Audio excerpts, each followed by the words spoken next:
Welcome to Love Always Self, a podcast about connection to self, reflections of self, and how this impacts our reality. We're all about trying to find balance, discovering tools for spiritual wellness, and creating a safe place to have loving conversations about a broad range of topics. I'm Karista, a spiritualist with a background in nursing, health coaching, and personal training. I believe in a holistic mindset where everyone and everything can work together in harmony by giving love and attention to the body, mind, and spirit so that we can create a more balanced life. I want to help guide you in your personal journey to create a life filled with joy, magic, and love. And I'm Shyra, an explorer of personal truth with a background in program management, finance, and more recently a spiritual intuitive, learning to connect with spiritual guides whom I like to call Mount Glass. I have an always growing passion to not only guide myself, but to also guide others in opening to and creating stronger connections with our highest self, allowing us to see and feel life in a whole new loving light. We believe that we are all connected, and by learning to love self, we will elevate the collective consciousness and learn to create deeper connections with each other, self, and source. As we grow and learn through our own life adventures and self-discoveries, we hope you gain insights into your own truth. Don't forget to subscribe to stay notified of new content. We would love to hear from you. So if you have any questions or topics you'd like for us to discuss, please email us at contact@lovealwaysself.com. Or you can follow us on Instagram and Facebook at lovealwaysself, and this will be linked in the show notes.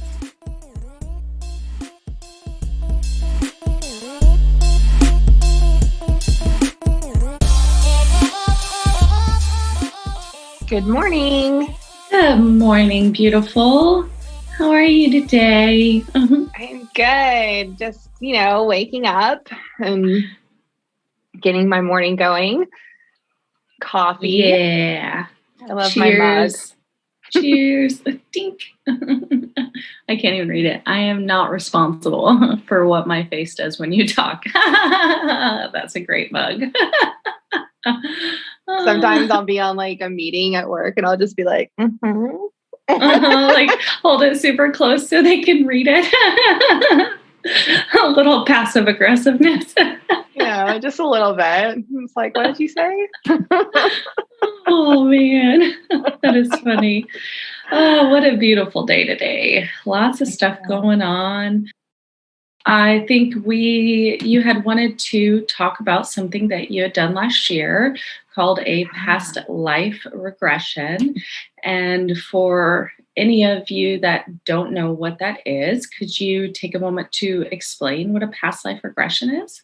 Sure. So past life regression is kind of it is a type of hypnosis that allows you to connect with your consciousness and be able to view and go back and experience different lives that you've had on this existence, on this plane of existence, right? So now sometimes you might go into a different life that isn't from Earth. So because we may not have actually only been from here, which is kind of cool.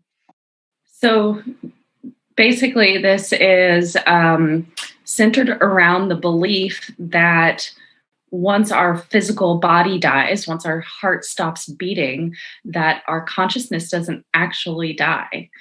It's just a change in how your energy presents itself. That's correct. Yeah. As a gift to myself for my 40th birthday, I wasn't able to get the appointment on my actual 40th birthday, so I went the day after. So this was September of 2020. Yeah. And was there anything that prompted you to choose that to do that for your birthday, the past life regression or PLR? That's an interesting story. So basically, during this time of me going through what everyone wants to just call an awakening, right? Which I just like to call it remembering who I really am. I started going down the rabbit hole that most people probably go down of just like, I want to know more, right? What is all this woo-woo stuff? Right. I want to know more. And of course, I came across Brian Weiss, who had done like hundreds of PLRs, past life regression. So we're just going to refer to as PLRs for this. And I started kind of watching different videos on YouTube. And then that led me to maybe somebody else that, had experienced a PLR. And I don't necessarily understand exactly why, but I just felt really, really, really called to do it. And the chain of events that happened following that, and just even honestly what happened during that, has really, and I want to be careful when I say this, because I don't want anyone to feel that this is a requirement in order to expand further, because it's not. You can expand without ever having doing this yourself, right?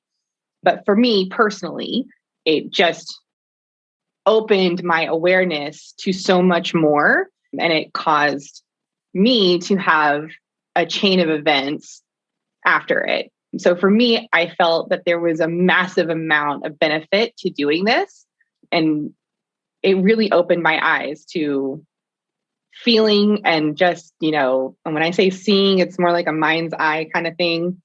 Just the most beautiful thing ever, honestly, even though at sometimes, going through your death experience in those lives can be a little bit like, what the heck? Mm-hmm. Like a little scary. I would imagine a little intense. Yeah, for sure. Intense. Yeah, because you're definitely remembering the emotions of it. And so you're experiencing that emotional trauma again. But what happens after that and the lift from that is just incredible. And of course, they say that you're being shown very specific past lives, because it's not necessarily the only ones you've had. You're being shown those for a reason. And turned out my reason was pretty legit. So the ones that I experienced, at least. So walk me through your PLR. Okay.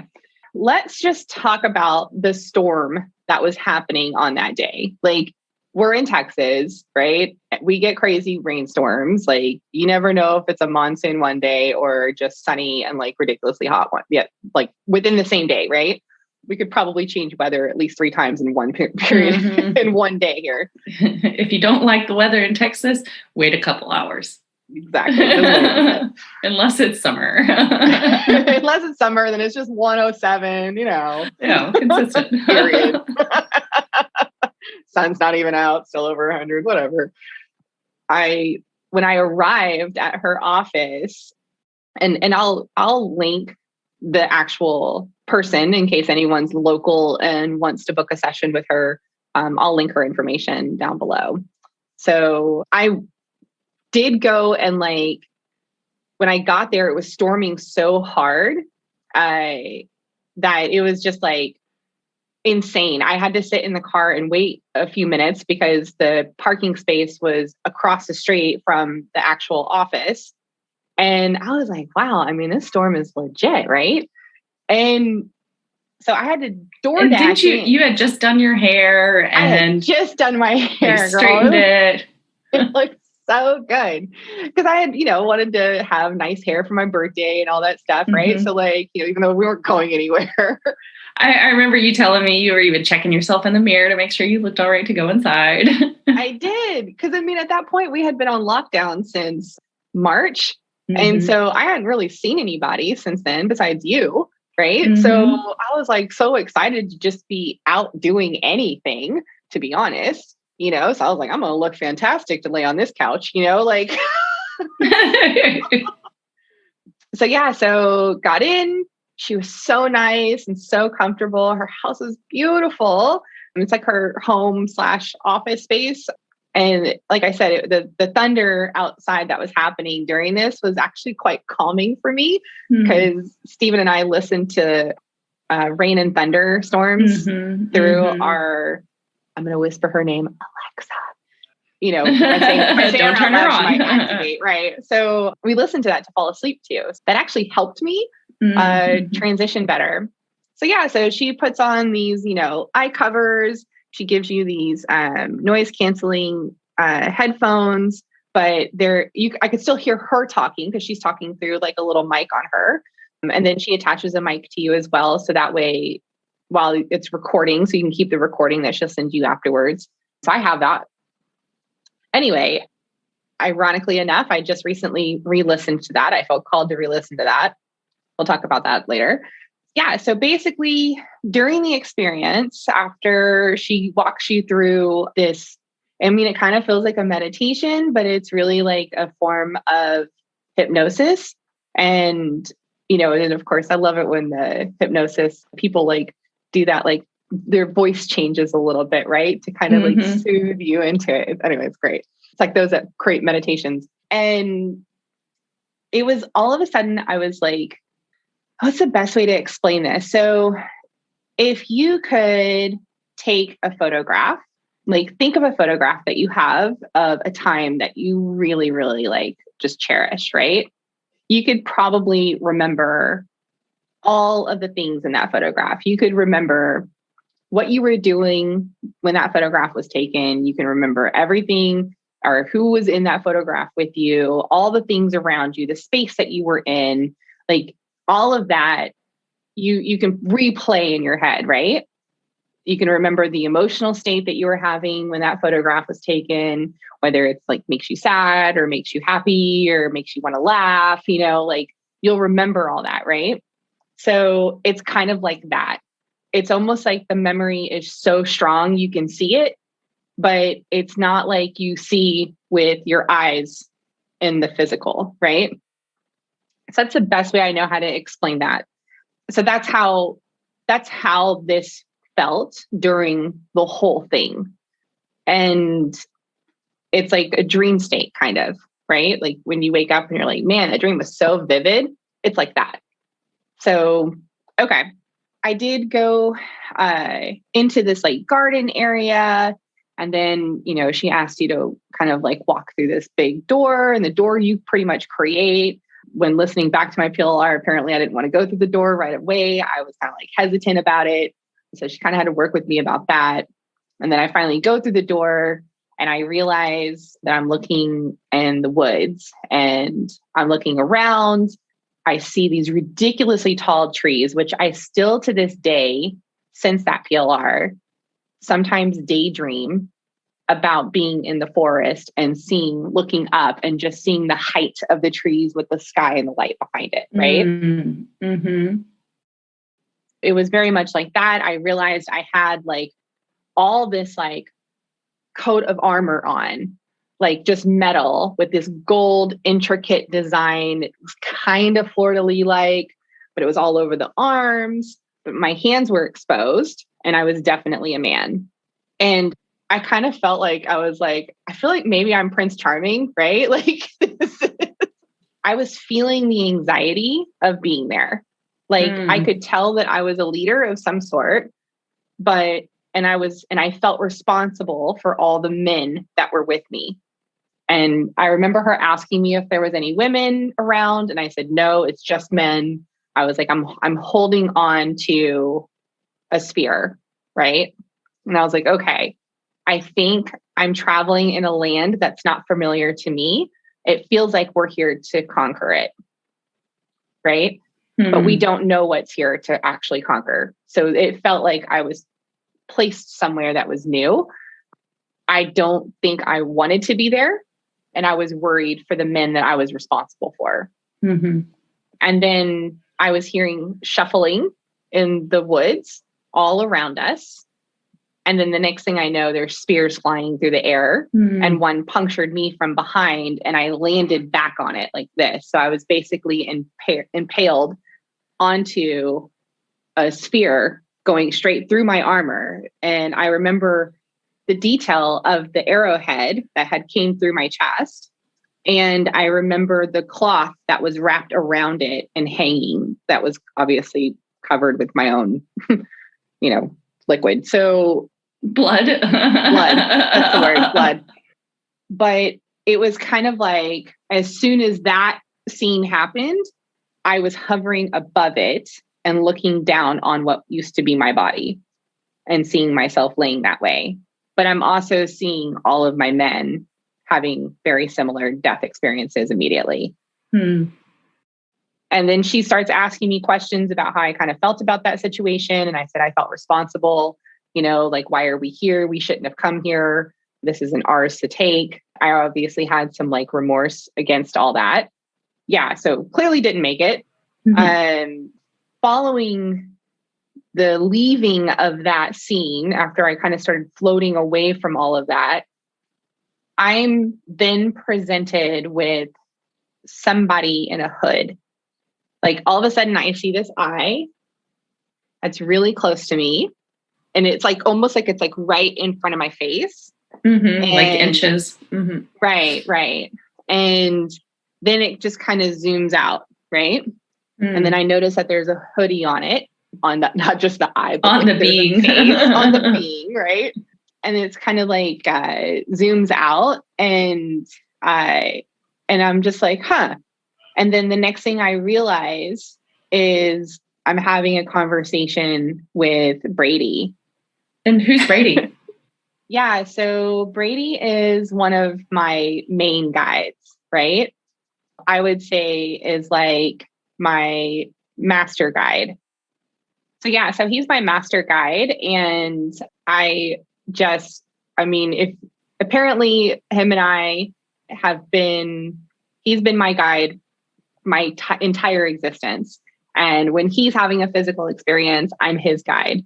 When I'm having a physical experience, he's my guide. So just BFFs in the astral world, right? Or in the spirit world. And he's very sarcastic, very playful, very funny. Just when I say sarcastic, I mean in like the comedy kind of way, but very always loving, always from a place of love, always from a place of just wanting to make me laugh, which just completely appeases my personality, right? So works well with the two of us. So anyway, I actually say in the recording, which I don't remember saying out loud, which is interesting, but I say it when I listened back to the recording, I actually say, are you Brady? Right? And then it was all of a sudden like I was in this like massive space. It's like, and when I say space, I mean the like final frontier. Right. Like actual in the sky space. Universe. Right. Like, but it was dark, but yet there was light. That's the only way I know how to explain it. It was almost like everything was illuminated from light by the actual light beings, or the stars in the background, or the planets in the background, or whatever. But it was like a room that was ridiculously huge, like an arena of some sort. But yet there were so many, and I can't even say people because it was just beings, right? There were so many of them that I was feeling a little bit like, holy, whoa, like backing off away a little bit. Like this is kind of intense. And then all of a sudden they actually started taking more of a shape. And it was like, I just started remembering, it's like when you get like a surprise party, right?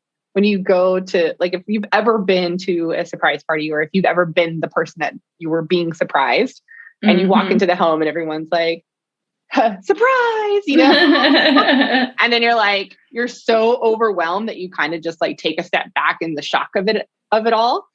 But then all of a sudden you start to recognize your friends' faces or your family members' faces and everyone that's there. It was like that. So, and then it was kind of like, oh, hi, I know you, and I know you, and I know you. But yet these were not all like humanoid type beings. I mean, they definitely had some form of like human-ish, but not all of them were. I remember my grandmother being there, who I said was in the PLR recording, I said was my grandmother. But when I described her to my mom, she said, that's actually your great grandmother. It sounds like your great grandmother. You just described her to a T, who I'd never seen before. Right. That was very interesting. And I had an actual emotional response to seeing her. They each started presenting me with gifts, and each of these gifts actually come into play in the months to pass, which was very interesting. The ever blooming rose that was handed to me was upon some other like random acts of discovery has a lot to do with changes, changes that are consistently reoccurring. I actually had a huge connection with that and what I went through shortly following that, right? Almost like the peeling of layers that needed to happen in order to continue to bloom. Does that make sense? And I was also presented with a cross, but not like the kind of Christian cross you see, but like the one that's like, it's like a cross, but it's equal on all sides. So like the Irish cross, right? Or the Roman cross, something. I know what you're talking about. Yeah. So I was presented with that. Celtic cross? Maybe. Yeah. I'm not good with that part. So we'll have to look that up. What are one of the other things that I was presented with? I'm trying to remember. Nope, that wasn't it. Yes. One of the beings looked like this like it was made of little tiny lights. And I've seen people use this the closest so far was on a YouTube channel that plays like meditation music, like nonstop, like it just plays it nonstop live or whatever. And the background was a slightly animated image of almost exactly what I saw to the T. And that was incredible because I was like, oh, that's it, right? What you would presume as wings behind this image or behind this being looked like ever moving and expanding, like just over and over and over again, light that was kind of crystalled, like very soft edges, but you could almost see crystals, like, just very, and it just kept blooming over and over and over again, like with this like ever expanding rays of different colors in the light, very soft, very beautiful. Makes me think of the crown chakra. Yeah, but it wasn't just the head. It was fully behind this being, like it peacocked out behind it, right? And I just remember being so like, what are you? Because you're so pretty. And I feel like for some reason, after all the things that I went through during this PLR, like that was the one thing that I just honed in on, like for months following that. Like, what was that? Who was that? Right? So we'll get to that in a second because that was a really cool discovery. Yeah. So anyway, after having that experience, I ended up going into another life because I remember turning around and staring, while I'm with this crowd and they present me with these gifts and I'm having this loving experience. Because let me just tell you, the amount of freedom I felt and release from any type of polarity or harder emotional states was not present during that experience, right? The overwhelming amount of you're not alone, period, ever, no matter what you perceive, was absolutely life-changing. And the feeling that I had of love was like no other feeling I've ever experienced, right? Like, I love my friends. I love my family. I love my parents. I love my dog, like more than I could ever, think of. But this was just on like a whole new level, like a way, way bigger level. And once you remember that feeling, just from that experience alone, you remember that feeling and the connectedness to everything and that type of love that's just kind of illuminating from all the things around you when you are here, you start to be a little bit more open to that. You start to feel a bit more aware of that. And I think that's something that we're all just trying to work on, is remembering what that felt like and remembering that that's what we're actually like our main core is, right? Anyway, I can go on and on for hours about that. So the next life that I visit, after turning around, facing the planet, and then all of a sudden I'm on the planet, looking up at the stars, laying in some grass. This was a much more traumatic experience. As if because being the first impaled, one wasn't. as if being impaled wasn't traumatic enough, right? So yeah, this next one was a bit insane. The gist of the story, because I could go into a lot of detail about this one, but the gist of the story is of that particular experience was that I was being kidnapped. I was holding on to the ground, trying to stop from being dragged into the forest. I got away. I run back to the house. I discovered that my entire family, including my children, were dead. The era I was in, the house that I lived in was in this large amount of field. There's no street lights or anything like that. So it's a time period where that didn't exist. Everything was done by like lanterns or fireplaces and things, right? I'm wearing this like very like large dress that has like a bottom to it, but it's kind of dirty. Like that was just normal to have dirty clothes, right? So, but anyway. So you're a woman in this life too. Yeah, I was definitely a woman in this life. But the scene that I walked into to discover my family being dead and the emotional state that I was in from that particular setting was confusing. That like I couldn't wrap my head around the fact that my entire family had just been murdered, right? And that I'm pretty much about to go next. Wow.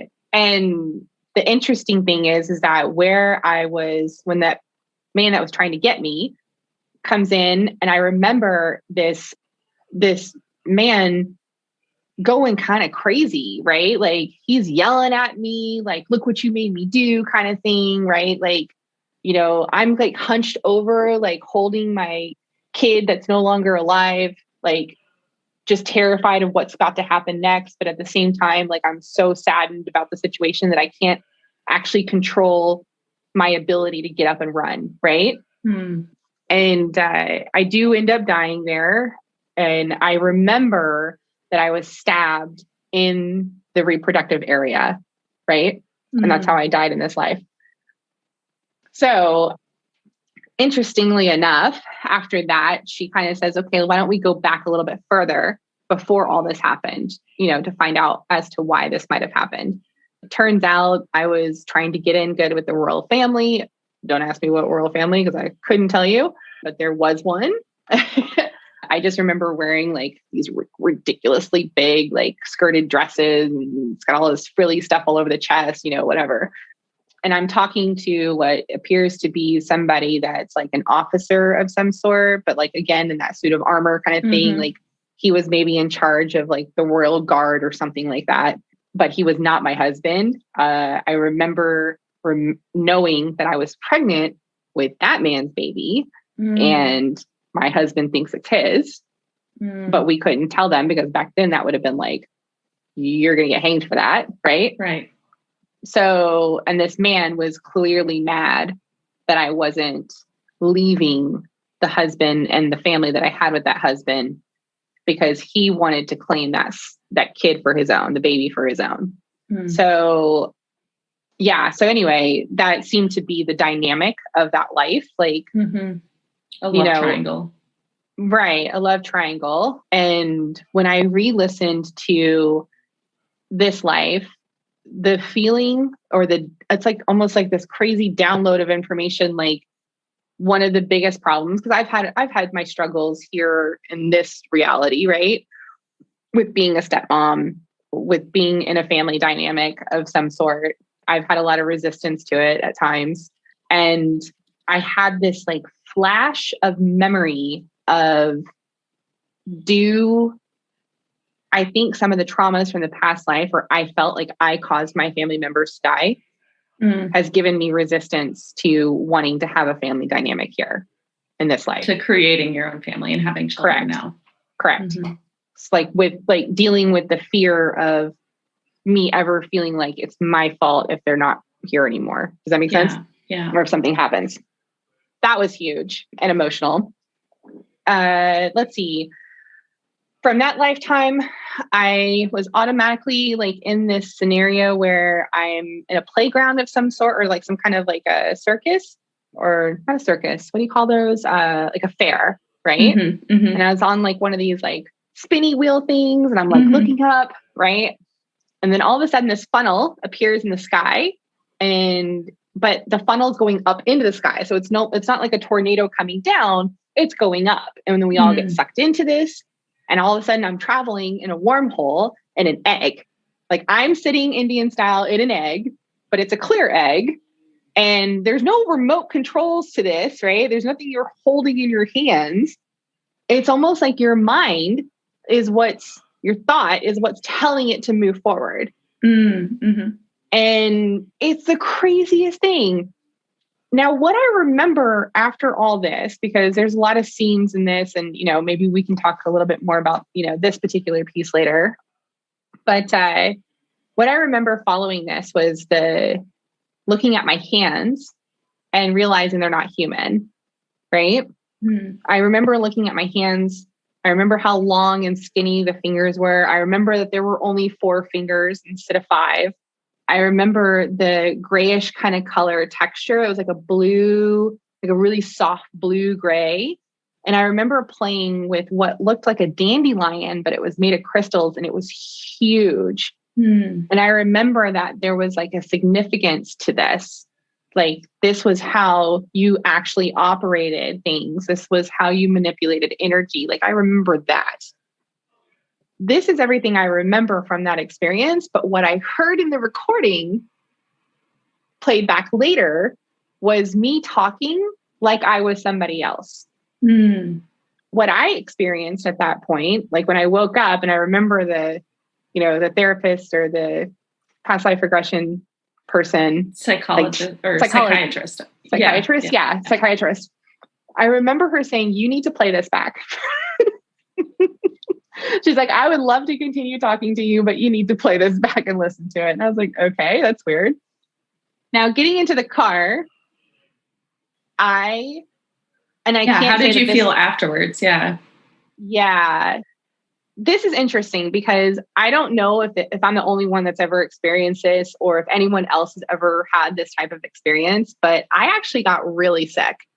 The lights were so bright and vivid. The colors to everything was like enhanced times 30.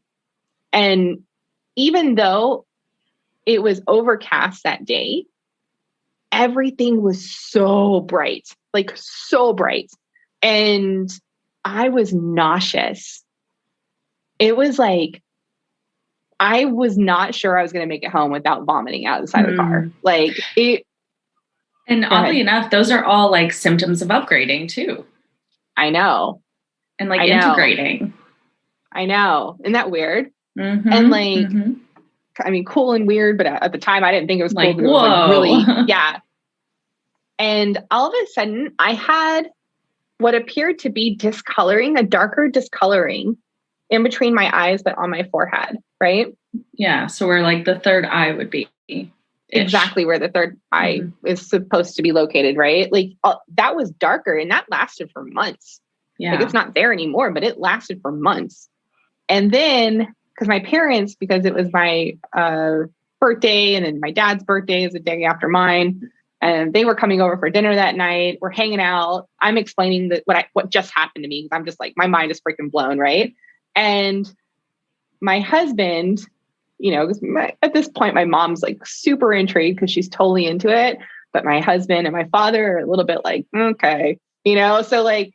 You jumped off the deep end there. Right.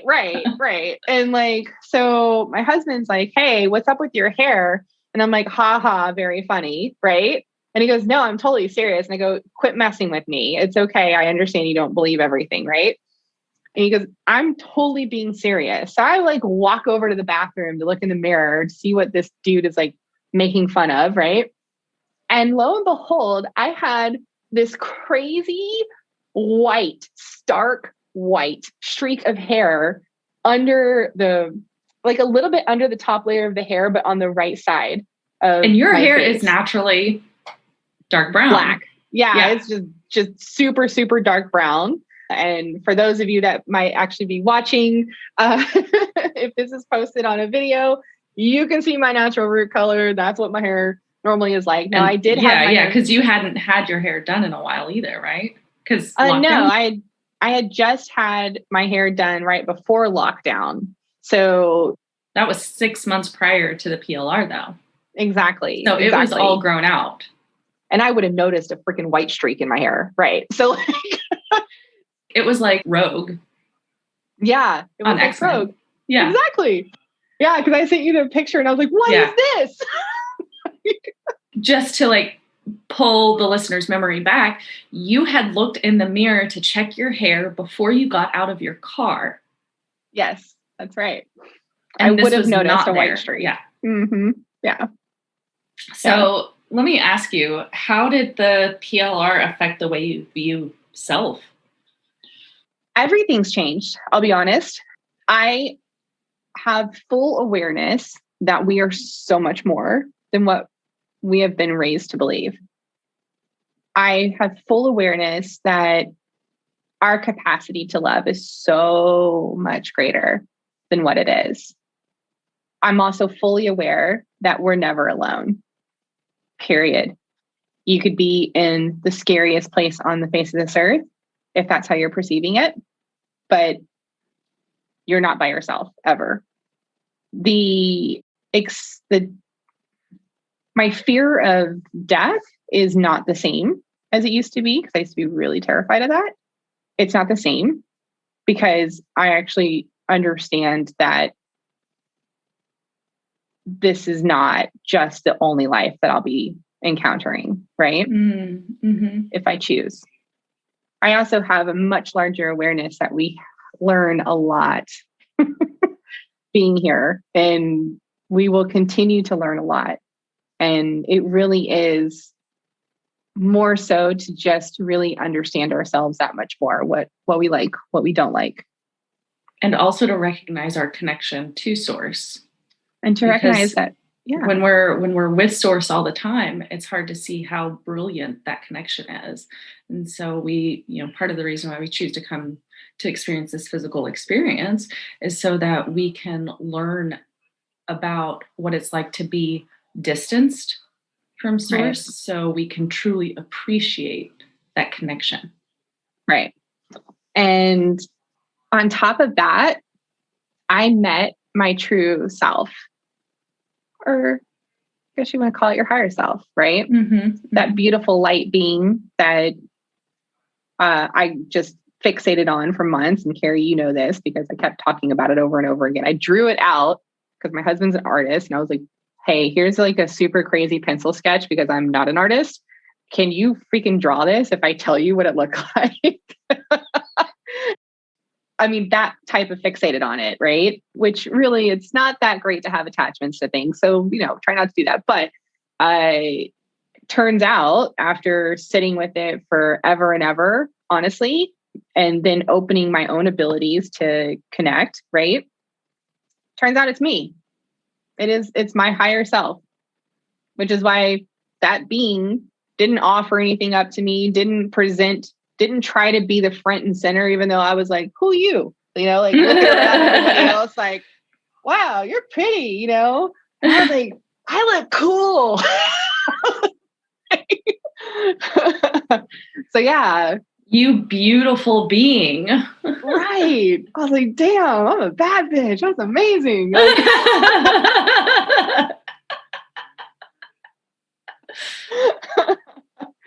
So that is probably my greatest takeaway from that experience, because the things that just happened following that experience, the synchronicities that started occurring after that experience, I saw dandelions freaking everywhere. Okay.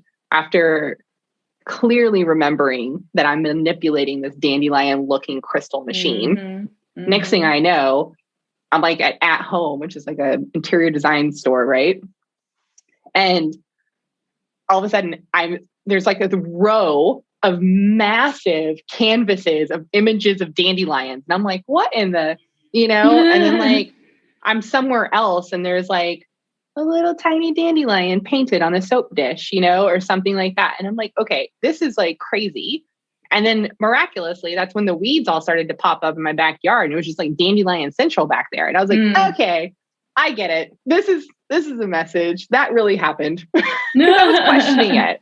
Yeah. I was. I'm not going to lie. I was questioning it. But I make all that shit up. Great. Like, thank goodness you had the recording. Yeah. Yeah. And I think that there's a lot more to how this impacted your life.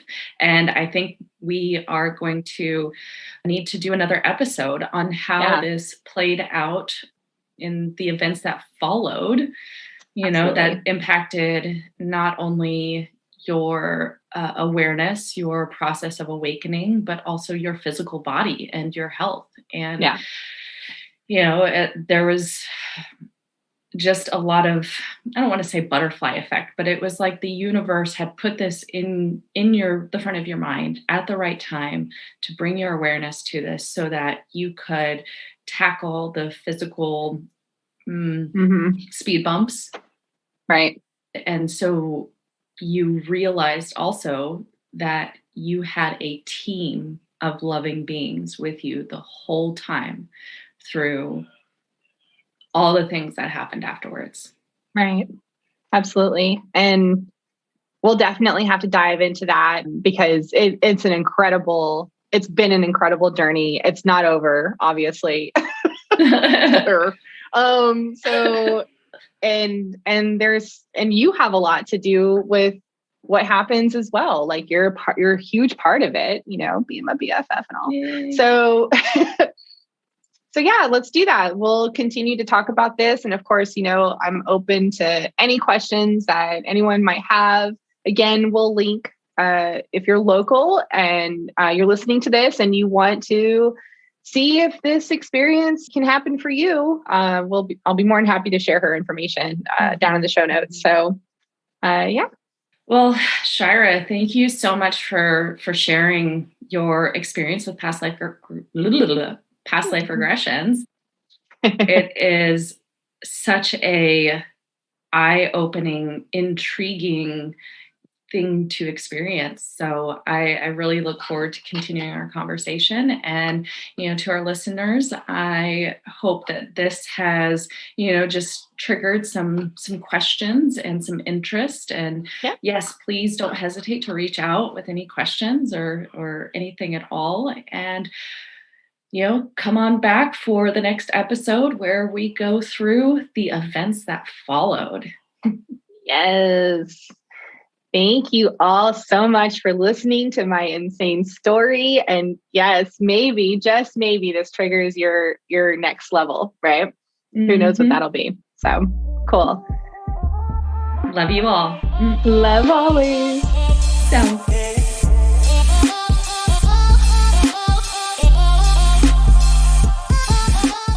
Lovely infinite beings, thank you so much for taking the time to be with us in this moment and being open to receiving light and love. We hope you enjoyed today's episode and we really look forward to our next connection. And as a reminder, don't forget to hit that subscribe button to stay notified of new content from Love Always Self. You can also follow us on Instagram and Facebook at Love Always Self, which will be linked in the show notes. We would love to hear from y'all. So if you have any questions or topics you'd like us to discuss, please email us at contact@lovealwaysself.com or send us a private message on our social media. I'm Karista. And I'm Shyra. And until next time, love always self.